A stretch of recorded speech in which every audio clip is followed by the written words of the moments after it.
This is another book in my collection of puppet storybooks. This one is in a little bit larger format, and it's a different publisher than the majority of my collection. It doesn't have the lenticular on the front. I think that maybe this book was published after that era. Although it's the same puppeteers, the same Japanese puppeteers, this book it's a little different in structure. It's not as glossy.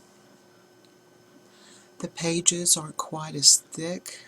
I hesitate to say that it's a poorer quality publication, but honestly it is. But I still love it. This book is published under the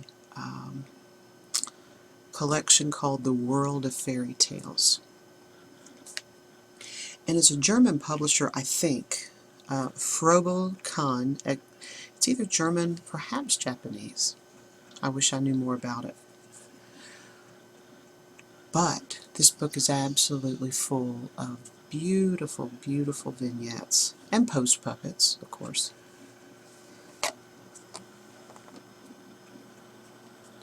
In that respect, I think this book, in some ways, is better than some of the smaller books because you have a much larger canvas, I suppose you'd call it.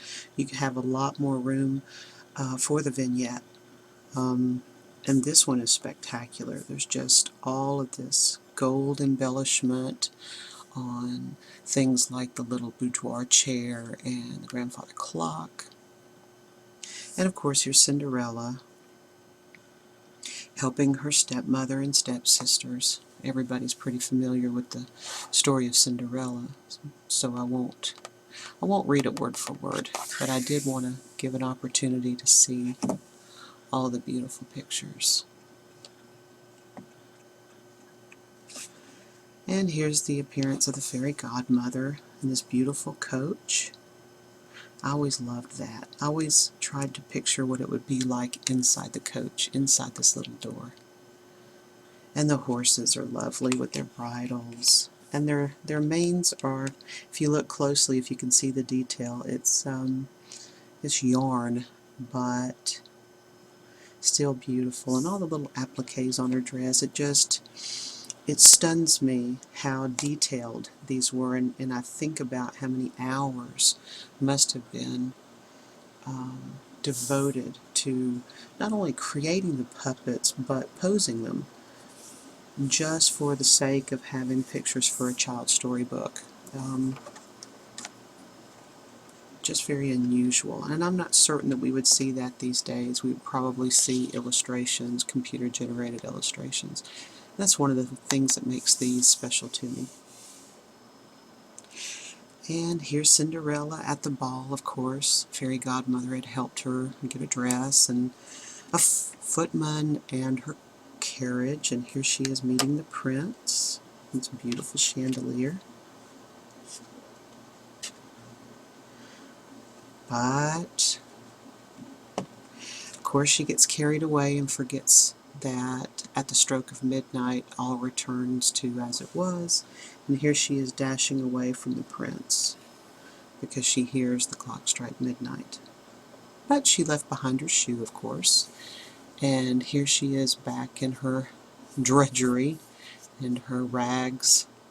And of course the prince comes because every woman in the kingdom is required to try on the glass slipper to see who it is that will fit the slipper and be his bride. And imagine their surprise when, of course, it fit Cinderella. And this is the most beautiful page of all, the wedding page with all of the stained glass background. And how sweet that the once terrible stepsisters are now in reverence to the new queen in her beautiful gown and her beautiful flowers.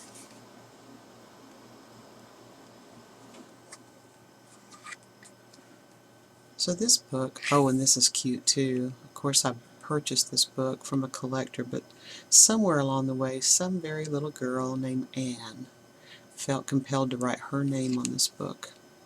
And I hope that that shows how much she loved the book. I think it does. So yeah, that's my Cinderella book. And I'm hoping you enjoy these videos. And I will record another one soon. Thanks for watching.